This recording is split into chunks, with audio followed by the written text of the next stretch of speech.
Welcome to Sports Management Podcast, where you will hear interesting sports management professionals share their stories, experiences, and passion for the sports management industry. I am your host, Marcus Philipsson. Welcome to episode 126 of Sports Management Podcast. If you are a new listener to this podcast, don't forget to subscribe and leave an honest review. That way you help the show grow, and the bigger the show, the bigger the guests. Thank you.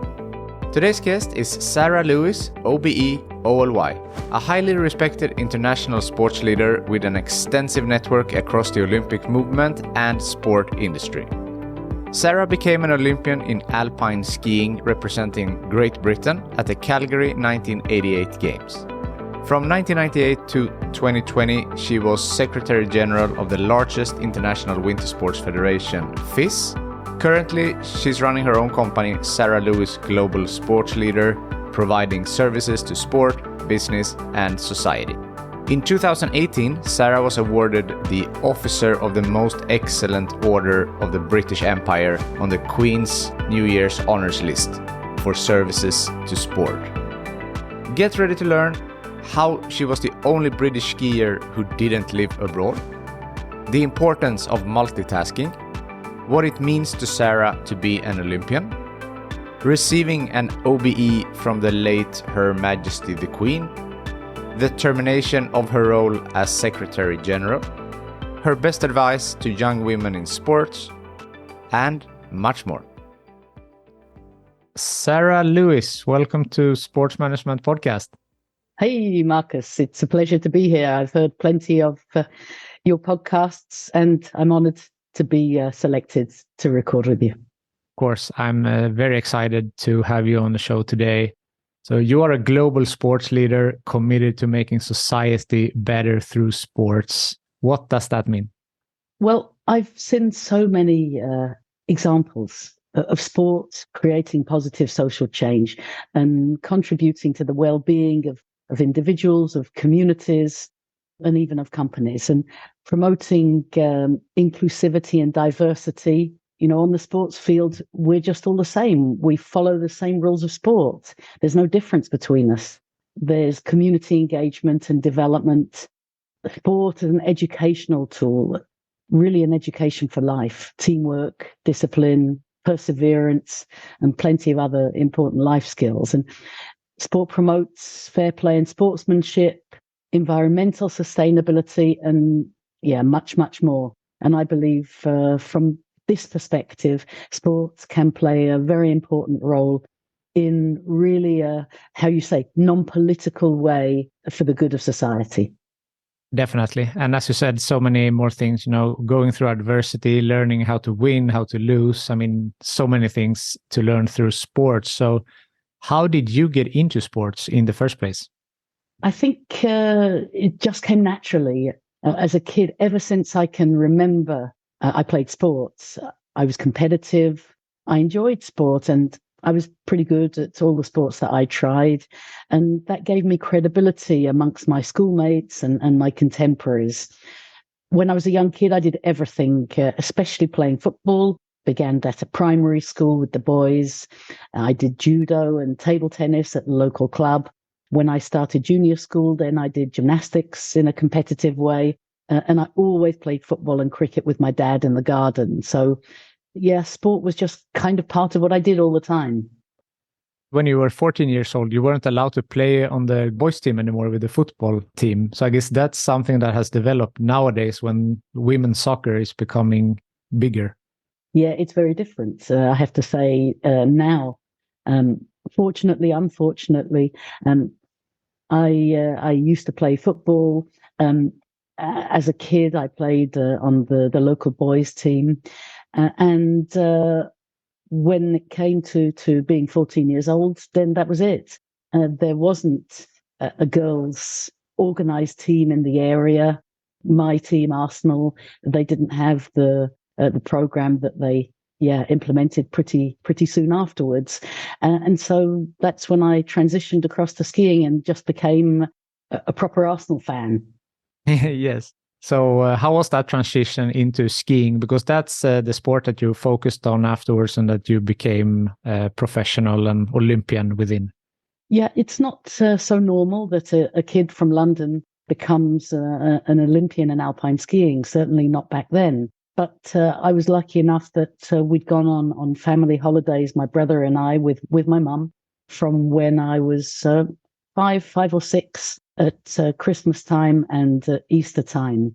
And yeah, I was already sporty and active and a fit kid, and I took to it as well. And then we went every year actually, and I was spotted by a British ski racing club when I was around 12, and they invited me to join them. And I went on the first training camp with them, and the other kids in the club, they said that I should train with them in England at a dry slope club near London. Well, I hadn't seen or heard of any of these at all, but I did. I joined. It was a club just above the horse racing course at Sandown Park. And there we went along, and I went every Sunday morning and Monday evening. And a few months later, I was selected for the English junior squad. And that's really how it began with skiing and getting my first representative honours, and went from there. And as you alluded to a little bit, I mean, skiing is not the hugest sport in England. And first of all, you joined the ski club at 12, as you said, but you were also the first English pro skier who didn't live abroad. So you managed to reach, the top level with maybe not top circumstances. Yeah, we had a very good club. Our club down at Sandown Park, it was very competitive, and of course, I was training with the boys, and on this short slope, 90 meters long, with a big left-hand bend, everyone was very close, and being competitive. Then this, really picked up my level for sure, compared to always being the best. I wasn't amongst the boys, but I was pretty close to them. So that meant that when I competed with other girls, that I was definitely right up there. And my club mate and I, Nigel Smith, we, as it were, led the charge at the national level for skiers who came from England and learnt their ski racing on dry ski slopes. And we were both selected for the British junior team when we were 15, and then the senior team a couple of years later at 18. So skiing actually is extremely popular in England, in the United Kingdom, from a recreational perspective. And now it's getting more and more competitive also for competitions as well. In Scotland, there are mountains. And at the moment, absolutely terrific snow at the start of the season. But coming from the London area, it's easier to go to the Alps, actually, than it is necessarily to go to Scotland. Yes, I would understand that. And you competed in the Calgary 1988 Winter Olympic Games. So can you tell us a little bit about the road leading up to the Olympic Games 1988? I was in the national team from when I was 18, and I narrowly missed selection for the 1984 Olympic team in Sarajevo. Finally, they only decided to take one slalom skier on the women's side, and we were neck and neck. But my teammate, she got the nod, and she deserved it, certainly. And well, I just, as it were, tightened my belt and said, I'm going to do this. I'm really going to strive to make the next games. And that's what I did. And I had to find my own pathway to do it. I didn't feel, well, it was clear we didn't have the support within the federation to be able to cover the speed athletes and the technical athletes and the men and the women. There were limited resources. So that's what I did. And I, as it were, found my own program and did a lot of things myself. I went to the United States and trained together with a ski academy there. And I went back and trained with the group that I'd grown up with from the English junior squad. And then I was always alongside the national team and competing in international competitions. And then, yeah, I made it and was selected for the 1988 Games in Calgary. That's fantastic. So being an Olympian, what has that meant to you? Well, it had a profound impact on me. I was pretty much overwhelmed by the magnitude of these mythical Olympic Games. But I felt that I grew in stature as a person, living and training alongside Olympic champions and elite athletes, and representing my country in the Olympics gave me a huge sense of purpose, and it very much shaped my outlook on life with a commitment to excellence, that you strive to be the best you can possibly be in whatever you do. And this I felt very much, having seen other Olympians perform in their day-to-day lives as well. And I mean, it's something that no one can take away from you. I see you're wearing the Olympic pin now. This is something that will live with you for the rest of your life, and something that you have contributed to your country. That's right. There's an expression that you are an Olympian. I am an Olympian. It's not I was an Olympic athlete. And so that's something that you have for life. And I certainly wear my OLY badge with a lot of pride. To be one of the elite athletes who's had the opportunity to participate at the very highest level is something that I look back with a great sense of humility as well. Yeah, I understand. So then you made a transition into the business world, and that's not always easy from being an athlete. Sometimes I've talked to many about you identify as an athlete. You are Sarah the skier, and then you stop with a professional career, and then who am I now? What am I going to do? So how was that transition like, and getting into the business of sport? Well, I think, Marcus, I perhaps did it a little bit differently back then. And certainly the route that I took didn't exist, and I kind of had to create it for myself. And so it made the transition quite straightforward. So what, in fact, I did was I left school after classic school in London after I'd completed my statutory education, and I went to a ski academy in France. And this I only stayed at for one semester, one term, because the British junior team said to me that if I wanted to compete internationally, I had to be part of their program. So I returned back to the UK in order to do that, because that is what I wanted to do. And I went to the local ski shop, who I knew pretty well. There aren't so many ski shops where I grew up in London. And they said, well, this is fantastic timing. We've just opened an import and distribution agency. And yes, it would be fantastic to have an apprentice, and we'd be able to support you to go on your training camps and do your competitions and learn the business.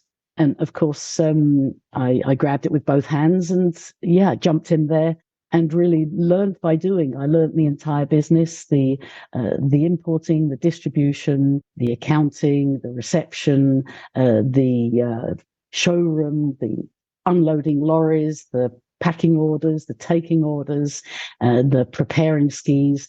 Really very, very diverse list of things that I learned to do. But basically, it was running the business, and I very much thrived on that. So I was doing that alongside my training and my competitive career up until the time I retired.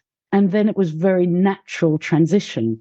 And as I had got better and higher up the chain, as it were, as an athlete, I was obviously at the company less and less, but I've been able to raise my own sponsors.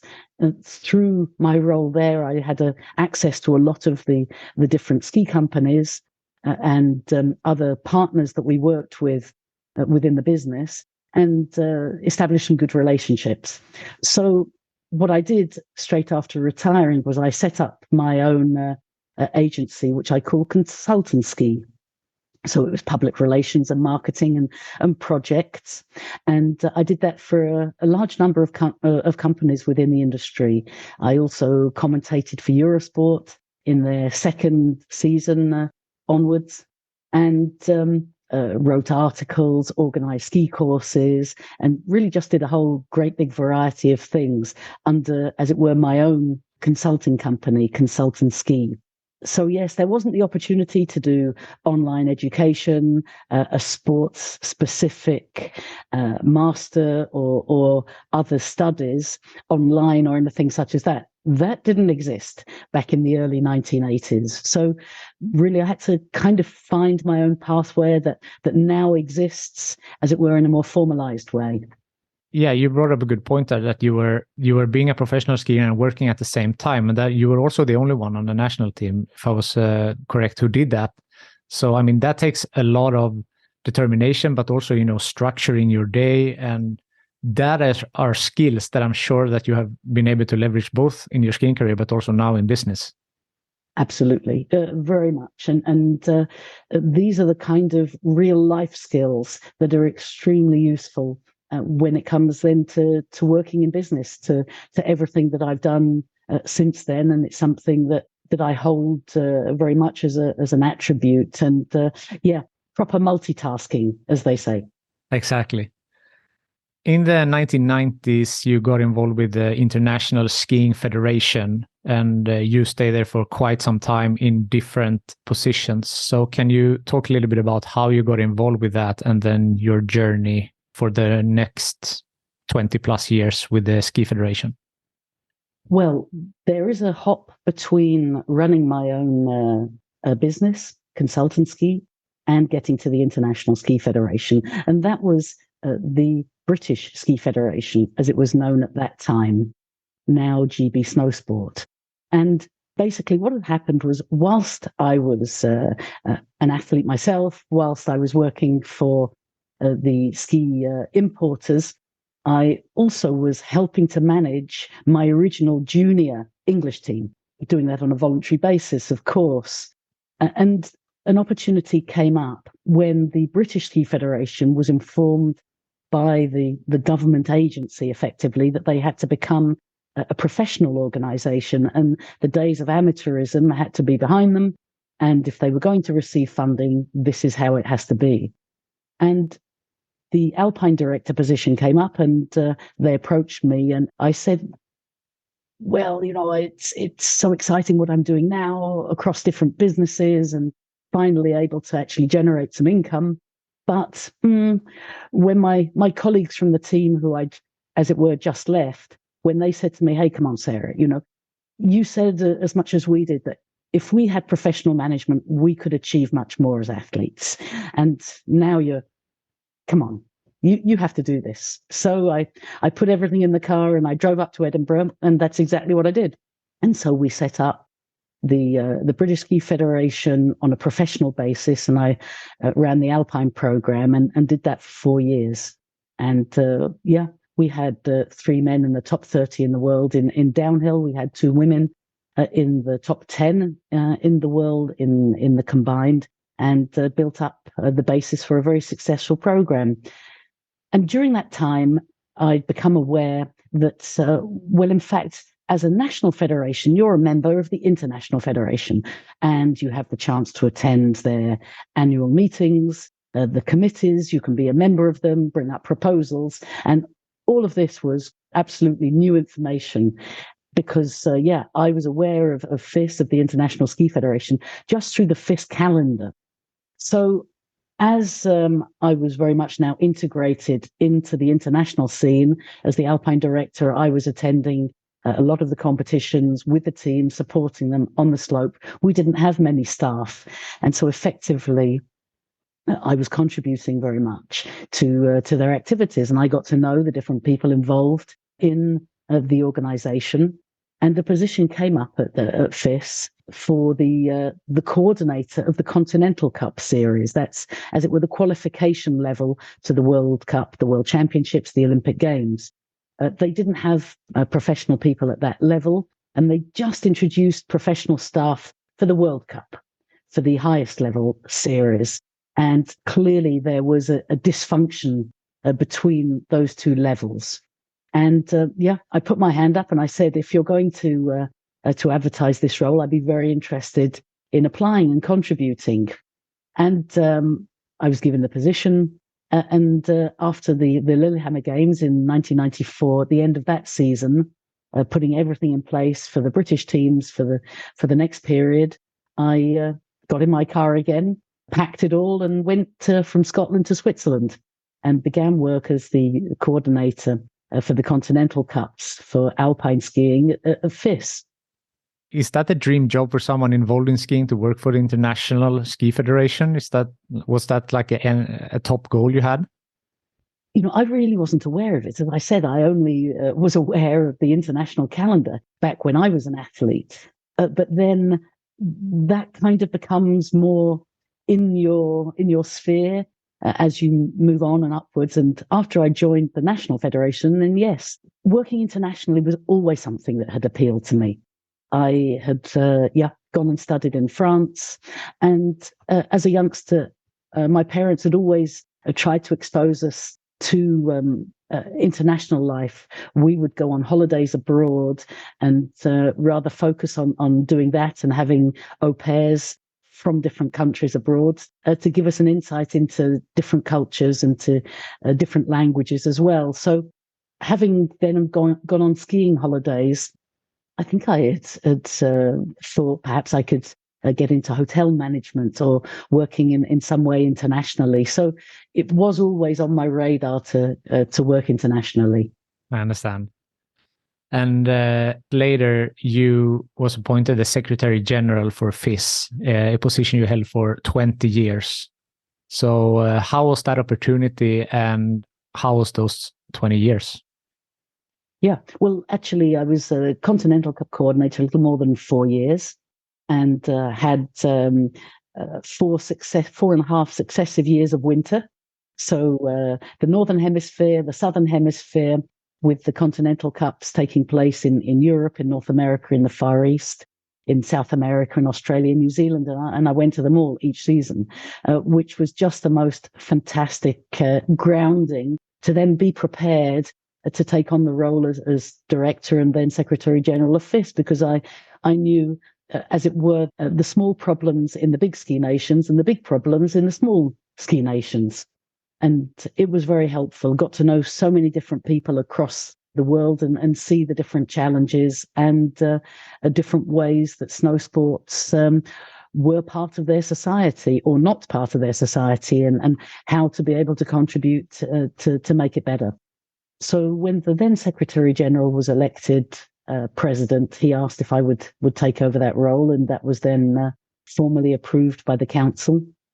Initially in 1998 as the director, doing exactly the same as the Secretary General, and then in 2000 at the Congress in Melbourne, then I took over the position officially as the Secretary General, and that was 20 very, very interesting years. In fact, in total, 22 years until that all ended 3 years ago. So it was an exciting period. So many different experiences. Even though you have a certain routine in terms of the World Cup series, in terms of World Championships every second year, Olympic Winter Games every 4 years, they're so different because you're working with different cultures within the different countries, within the different venues, and with organizers in different countries as well. And so you have to deal with things in a very much a different way. Immerse yourself in their culture. It's not a case of coming in and saying, this is how it has to work internationally. You want every event to have its own identity, to have its own real connection to its heritage. And then perhaps once you gain their trust and their respect, you can make certain efficiencies and improvements, but it does need to be based on their culture. And that's, at the end of the day, why they've been elected to organize major events.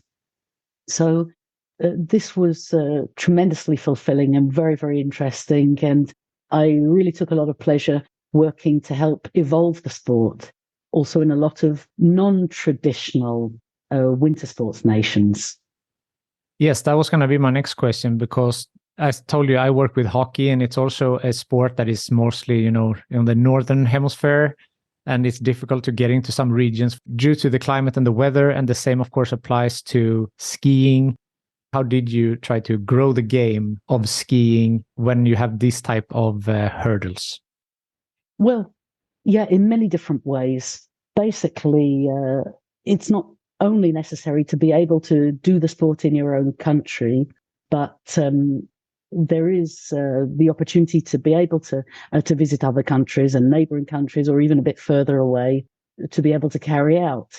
But nevertheless, I grew up on a dry ski slope, and there are quite a lot of those now in different parts of the world. And it's a great way to learn the sport.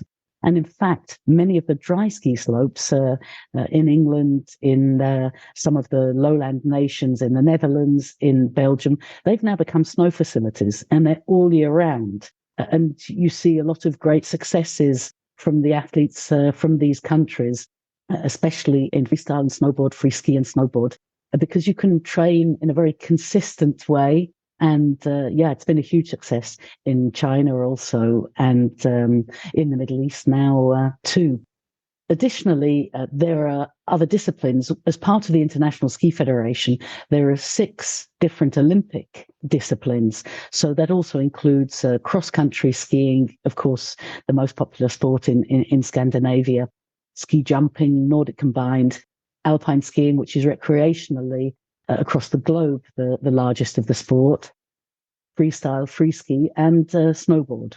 So in the different countries, you've got these different specialities. And when it comes to cross-country skiing, for example, roller skiing is quite popular, and roller skiing for training, but also roller skiing as a sport in its own right. For example, in Brazil, roller skiing is extremely popular. In Thailand, it's very popular. In India. So we had such as it were, a broad church. We had so many different opportunities to be able to evolve the sport. It wasn't necessarily only funneling everybody down into alpine skiing, and it must be on snow, and it must be in big mountains. So yes, as you can see, and we put in place a development program in 1998, which was rather a special program because it was established the emerging nations, as it were, the smaller nations who didn't necessarily have their own facilities and significant resources to be able to develop. Now, it was funded through the registration fees for the World Championships. So originally, the candidates for the World Championships were elected by the entire Congress, by the entire membership. But this changed in 1996 when perhaps it wasn't being carried out with the principles that it should have been. And the voting was changed, and that it was only then the council, or otherwise known as executive board in some federations, then elected those organizers. So instead of the candidates spending money traveling to visit 100 or so nations, they would invest that in a non-refundable registration fee that went in to the development program. And this was used then to fund a whole series of activities, training camps, coach workshops, leadership activities, and then perhaps some mentoring and putting together nations with some of the more developed nations to help them, equipment support, and all sorts of various different things, trying to basically help those nations help themselves and see them evolve. And it was a huge success. So more than 50 nations in that program, and it still continues to this day with lots of different activities. So that's been a very, very important part of the growth of the federation. Yeah, and I love that, to, come up with creative ways to grow the sport. And that you said that you have the roller and you have the indoor facilities. That's fantastic. During your time with the FIS, you were also appointed the Secretary General of the Association of International Winter Sports Association. What is that exactly? Well, it has, like across sport, a very special acronym, IWOF, that no one can pronounce, AIOWF.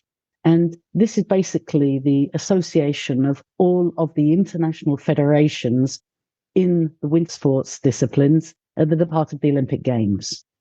There are 7 members. There's now an 8th federation, which is also on the program of the Games for the Milano Cortina 2026 Games with ski mountaineering. But these 7 federations basically would coordinate various different activities, have common exchanges, viewpoints, for example, on things like WADA regulations and things where there's really a common exchange of views, situations with different organizing committees for the Olympics, and then discussing how you do different things. For example, as part of our development program at FIS, we introduced the World Snow Day and introduced get into snow sports to get kids into sport on a recreational basis. And that's something that we shared with the fellow members as part of the association, and ice skating are now doing it very successfully. So there are lots of different things where you can exchange and support each other for the benefit of winter sports, for the benefit of promoting activities. And yes, on the one side, in certain areas, your competitors for viewing time in the media, your competitors for sponsors. But also, if you want to promote winter sport and sport as such against all sorts of other things that are taking up youngsters' times, then it's good to stick together and good to support each other.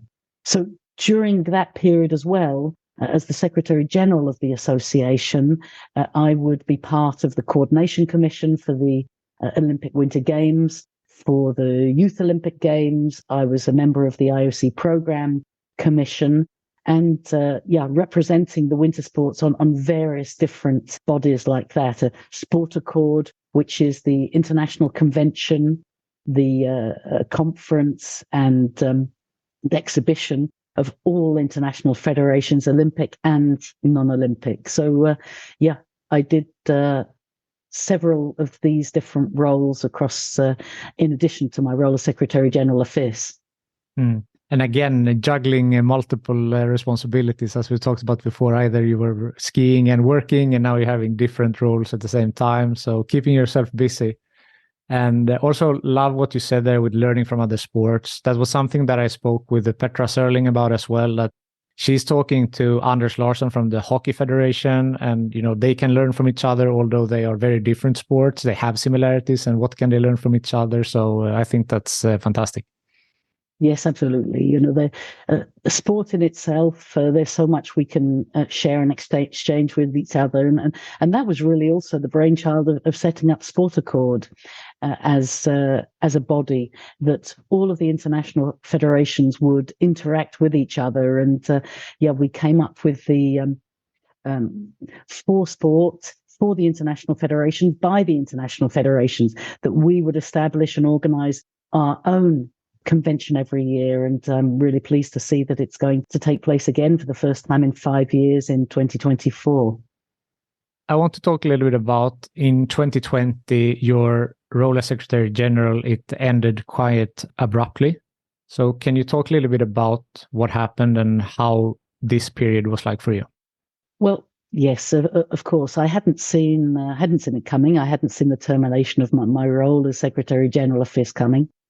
It was 6 months into the COVID lockdown, and I was really absolutely completely focused on ensuring that we could put in place a setup in order that we would be authorized to organize competitions by the national authorities, and most especially the World Championships, which were absolutely crucial for the financial welfare of the organization. And that's where my entire concentration and my focus was. And well, subsequently, I found out that it was connected to the presidential election, which was scheduled. It had been postponed, and it was scheduled for spring 2021. And during a council meeting, which I was asked to leave, and it never happened before. Of course, the meetings are all online at this stage. I was dismissed from my role with immediate effect. Somehow this was to discredit me and weaken my standing for the election if I had been selected or chose to run for it, and which by that time wasn't required to submit applications. I wasn't given the opportunity to, for example, to stand down as Secretary General if I had intended to run for office. And so, that was how my position as Secretary General of FIS came to a rather abrupt end, as you put it. And how did this affect you emotionally, mentally? Well, it was very much a shock. It really was. I hadn't expected it. But after a few days, I tightened my belt again, just like when I didn't get selected for the Olympics in 1984, and decided I was going to, get back on the horse and do something with everything that I had learned and the experiences that I had and the energy that I had. And now, well, the handcuffs were off, and I had a chance to really implement so many opportunities that I saw that we had at FIS. And I had an incredible number of people who reached out to me from both within and outside FIS about what had happened. And I was given the opportunity to run for president of FIS by the Belgium Ski Federation. At that stage, it was possible to be proposed by your member association, and I was a member of the Belgium Ski Federation, and so I was able to be their candidate to run for the presidency. So I put in place my manifesto, and we basically got the campaign underway. And I had a fantastic a group of mentors who supported me, and I put in place the social media campaign, and I had a little bit of administrative support with the media, but otherwise I did everything myself, set up a little website, and had an extensive number of meetings. At that stage, we're in the absolute midst of COVID, so it wasn't possible to travel anywhere.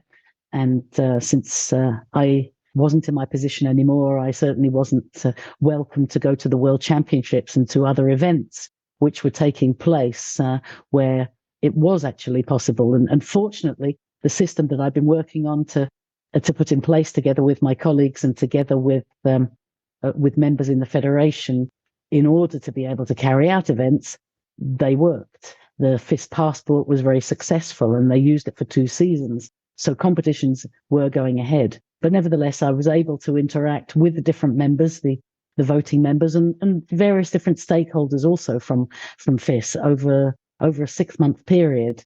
And of course, in accordance with my multitasking personality, I undertook a further education, and really for the first time since I'd left formal education at 16, I went to the Institute for Management Development in Lausanne. It's the number 3 business school in the world. And it was actually an online course due to COVID, and took the inspirational leadership course, which was absolutely fantastic. And it really was. And I felt it gave me a really super basis to be well equipped to transition, as it were, from the role of being the hands-on Secretary General, the CEO of the organization, to being the leader, to being the president. But when it came to the election, the members made their choice. They didn't elect me. So I have taken another pathway. Yeah. And at this point, you could have become FIS's first female president. And if that would have happened, what do you think that would have meant for skiing, for women who wants to take a similar path as you have taken? Well, if I had have been the first female president, I think it would have meant that other women, both within FIS and within different fields, they could also believe that they could strive for leadership positions. FIS was fairly notorious about being a traditional organization, and it wouldn't be seen as an exception. And from a personal perspective, the handcuffs from the regime that we'd had, which were the so-called "don't change if it isn't broken" model, that they would have been removed. As an organization, I truly believed we had the platform to evolve the governance, to increase the commercial potential, and to further develop the sport on a global basis. And if anyone's interested, the manifesto that I put together, the so-called FIS Peace Map, it's still on my LinkedIn profile and on my website. Afterwards, you had a very interesting role as a senior strategic advisor for the Chinese winter sports, obviously connected to the Beijing Games. Yes, that's right. And I think it was just the right thing to do at the right time. It really was, because it was so different.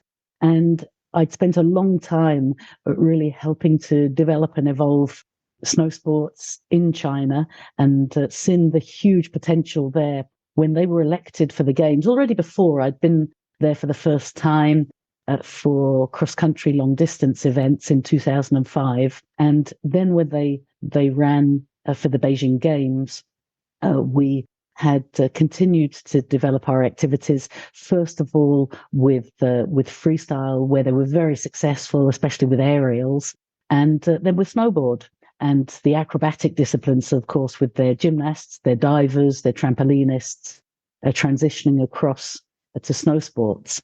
And after they were elected, then I was there on a very regular basis and helping them to develop their activities across all of the different snow sport disciplines. And the opportunity came to provide really high level support for the leadership. It was an extremely difficult phase for them because of the COVID situation, the lockdown in China. None of the athletes were able to leave the country for 2 years.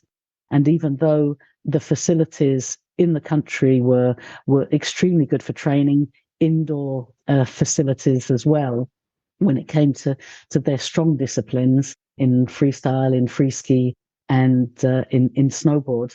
Nevertheless, for the qualification for the games, in order to earn the necessary points and results for the quota places, it was essential to be able to travel abroad, because the competitions that we plan to organize within China, they weren't possible. So then it became the next problem about being able to travel outside of the country, not only because of the Chinese regulations, but the vaccination, the visas, and so on and so forth. So there was plenty of work to do, very challenging. I definitely learned a new meaning, even in my fairly developed spare no effort. This was very, very intensive work. But it was extremely rewarding and satisfying to work in a totally different culture with different colleagues in a way to achieve, a historic result for the country. China came third in the medals table, which for them was extremely important. The games were carried out successfully. They were carried out safely. The levels of COVID cases were definitely not as bad as they could have been feared. In fact, the games were very much seen as safe games. And for the first time in the history of the country, the number of medals that the athletes achieved in snow sports exceeded those in the ice sports. So yes, it was a success and a most rewarding experience. I'm sure it was. And I mean, it's an important market. I mean, obviously because of the size, but I mean, we're having, from my end, with ice hockey, you hope that after the games that will have a real impact on participation and to grow the sport in that country. So have you seen, now it hasn't been, too much time afterwards, but have you seen an increase in the interest for skiing or participation in China after the Olympic Games? Yes, absolutely. There's an event which takes place every year, in fact, since the election of the Games, called the World Winter Sport Expo Beijing, and takes place in the autumn every year. And it's continued to take place post-Games.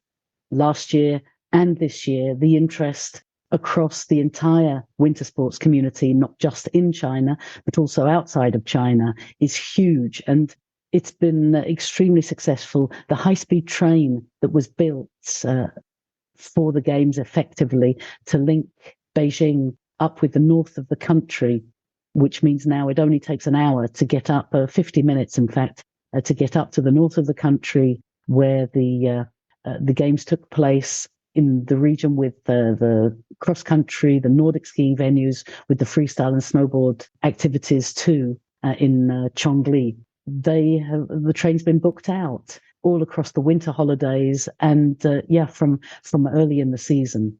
And they really have the temperatures up there and natural snowfall in order both to make snow and combine that with the natural snowfall. So the sport is now much better known because of the exposure through the Games, the success of the athletes. And therefore there is a good interest in it. And the government has also committed itself to ensuring the continuation of the sport across its next 5-year plan too. That's fantastic. So fast forward to today, now you're having your own consultancy company. So what do you do on a day-to-day nowadays? Well, basically I've got 3 tiers of activity, and I've called the company Sarah Lewis Global Sports Leader. And the first one is advisory services, and I'm presently serving as a senior advisor to an excellent company called Trivandi. It was set up by the senior director of the London 2012 Olympic Games, coming from the venues and infrastructure departments, and just successfully celebrated 10 years. And the company is all about creating venues and events better. And the purpose is continually to improve the delivery and the operations of events and venues, to leave a sustainable legacy, and very importantly, to train local people. And in fact, they've got an exciting few days at the moment. They're in the midst of delivering the operations and the logistics for COP28, which, as you can imagine, is no mean feat. Additionally, I'm doing various presentations, keynotes, workshops, and such like for different companies. And I'm discussing a couple of other interesting advisory roles. The second tier involves a number of non-executive roles, such as vice president of the Sustainable Mountain Alliance. I'm an advisory board member of Loughborough University London Institute for Sport Business.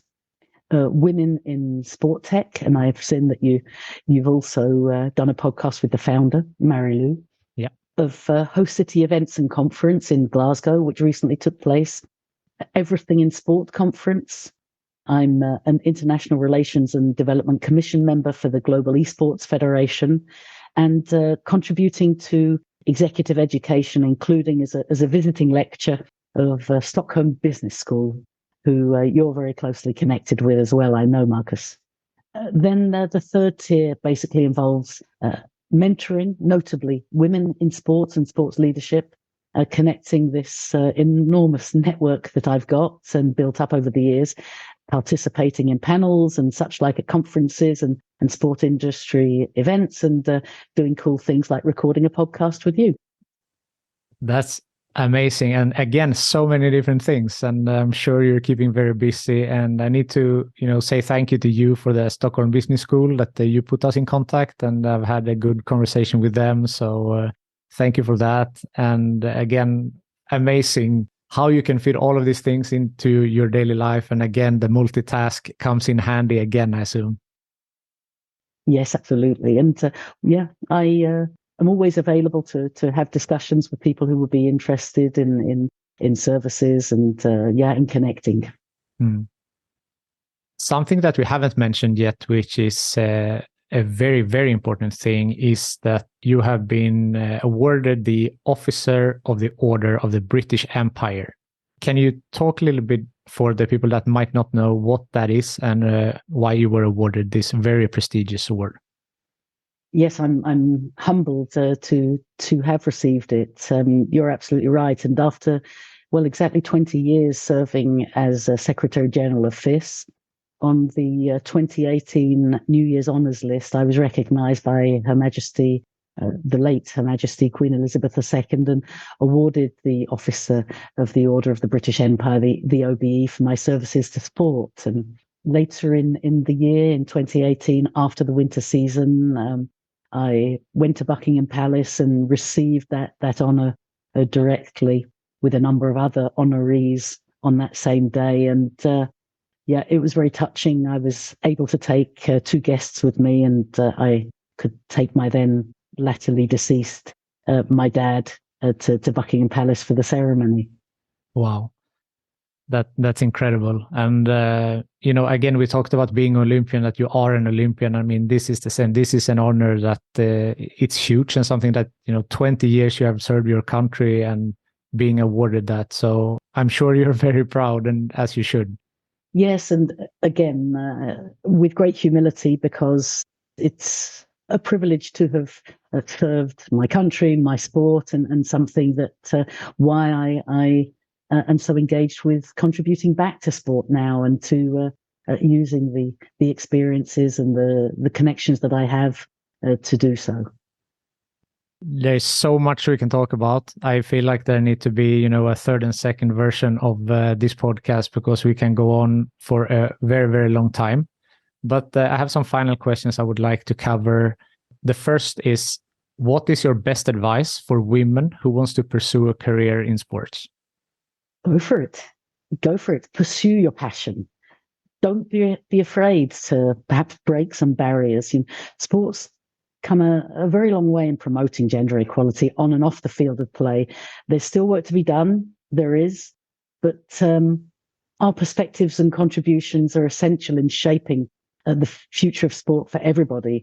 50% of the population should also have a seat at the table as well. And people like me, we want to help and guide and support women do so. And believe in yourself, be confident in your abilities, but you need to be prepared to work hard, to get up when you get a knockback and to go again. And seek out mentors and allies and demonstrate to them that you deserve their support.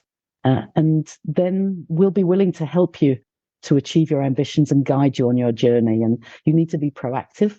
Go and volunteer for a local club, a local event, and try to really build up your own experience and a network. Yeah, I would say above all, stay true to your values. Believe in what you do in what you believe in. Your dedication, your passion for sport will drive you forward, and they'll inspire others around to help you. Embrace every opportunity, say yes, be open to learning, and don't stop aspiring to achieve your goal to work in sport. I love that. And I hope the listeners are taking notes. And many of these things, you have showed through your career, overcoming adversity and keep going when you're being knocked down. And now you're a role model, hopefully to many young women that comes up and see that it is possible. So hopefully we'll see many, many more women in, leadership position in sports in a couple of years. I hope so.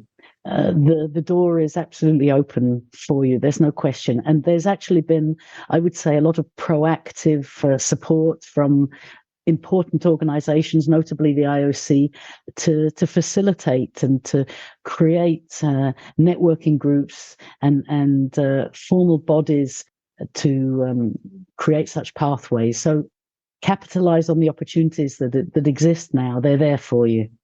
Love it. As I said, there's so much we can talk about, but is there something I haven't asked you yet that you feel is important to mention? As you said, Marcus, many, many things, but I'm sure your listeners have got a lot of other things to do. And so perhaps they're welcome to contact me directly if there are questions that they have. And I would like to, thank the sports world. I feel privileged to have had a career through and in sport. It's so much more than just a job. The friendships that I've made, the bucket list experiences have been exceptional.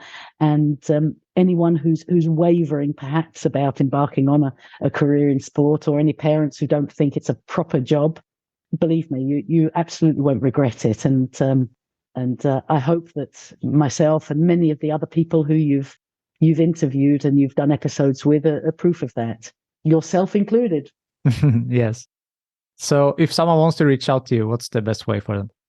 LinkedIn is excellent. It's I would say the best way, and feel free to link in and send a message at the same time saying who and what you are and how you'd like to connect. Perfect.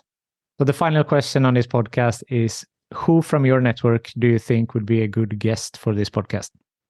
Marcus, you sent me some difficult questions, but this was by far and away the most difficult one. The problem is not telling you who a good guest is. It's I don't want to upset others to think, oh, I wasn't good enough then. And I would actually like to ask people before I name them. So I haven't had a response yet from a couple of people that I reached out to. So I'm not going to name them yet, but let's just say I've got 3 different possibilities. One are business founders, 2 of them, co-founders, A second one is a self-made woman who has really risen up to a fantastic leadership position across different areas of sport. And the third one is from the sustainable space, the Sustainable Mountain Alliance, where I'm vice president. I do feel they've got a great story to tell. So I'll share details with you, and I hope that we'll get a thumbs up from them.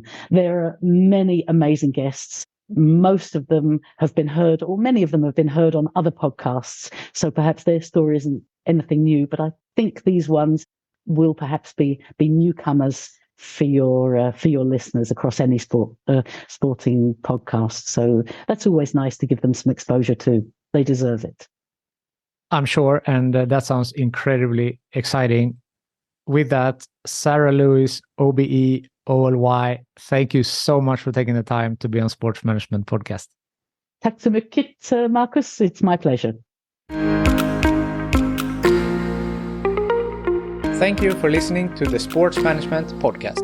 Please hit the subscribe button so you don't miss out on any upcoming episodes. Also, feel free to leave a comment about what you thought about this episode. If you want to get in contact with me, send an email to sportsmpodcast@gmail.com or hit me up on Facebook, Twitter, or Instagram @sportsmpodcast.